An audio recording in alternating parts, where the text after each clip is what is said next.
Don't forget, you can reach the latest episode of Potomac Watch anytime. Just ask your smart speaker, play the Opinion Potomac Watch podcast. From the opinion pages of the Wall Street Journal, this is Potomac Watch. Welcome back. The other point of leverage for Democrats in Congress, though, Colin, is spending bills, one of which is supposed to be coming here shortly.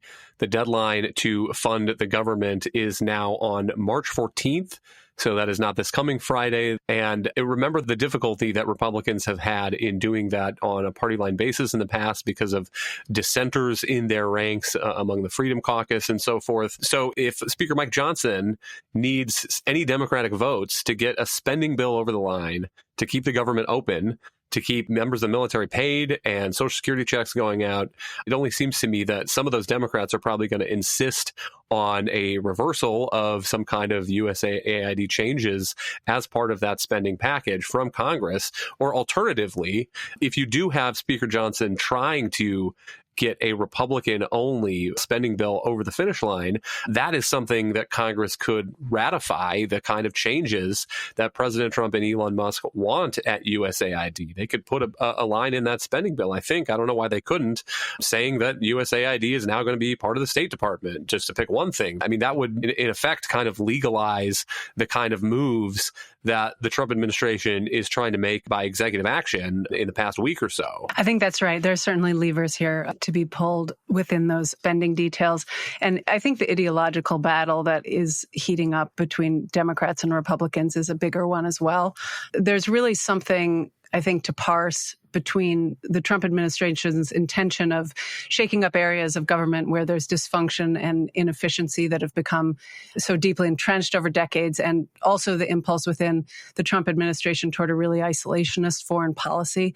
So the question has to be, are we doing all of this with USAID wreaking havoc because it's ill-efficient, or are we doing it because there are elements in the administration or the Republican base who just think that the U.S. shouldn't be involved as a force for good in the world, and, we should retreat to our borders and put up walls and tariffs and handle the dangers of the world by reducing our engagement abroad.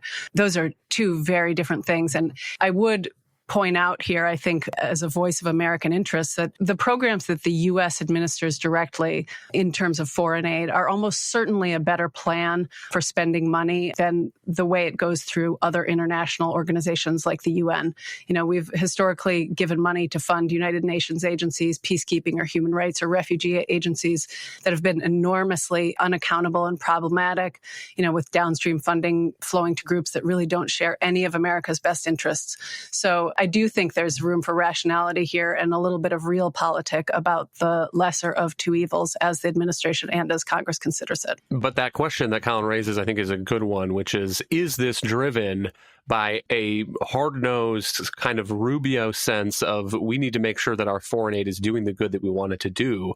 Or is it driven by a more America First view of we can retreat to within our borders, and there is not really a U.S. interest in whether Indonesia is dealing with polio or not? And Monet, we'll give you the last word on that, but one other thought that I would throw out here is you see polls of the public.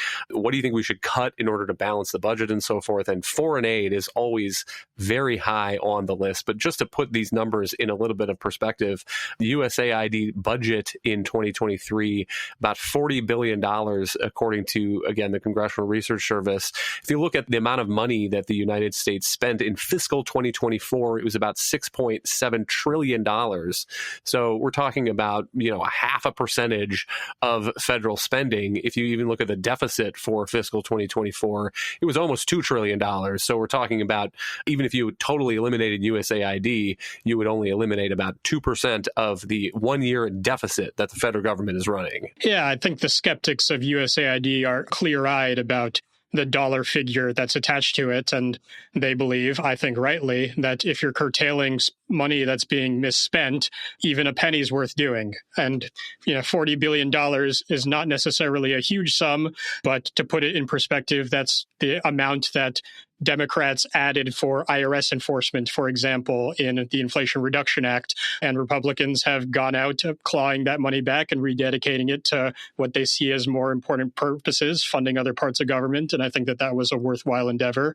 Again, a lot of those $40 billion that USAID spent do go to worthwhile causes. I think it's an open question what Elon Musk's view about that is. I couldn't tell you whether he believes that the whole idea of humanitarian aid from the U.S. government is complete nonsense and that every single penny of it should be clawed back, or whether he simply thinks that that organization had become completely wayward in its priorities and that that money should be shifted to other auspices in the way that Marco Rubio mentioned. But either way, I think that it's a positive step to pause USAID's activities, reevaluate the way that money is being spent, and I think it's very unlikely that we're going to see a negative consequence from the approach that the Trump administration has taken to that agency and to other agencies, which are also involved in a whole lot of counterproductive and sometimes un-American causes.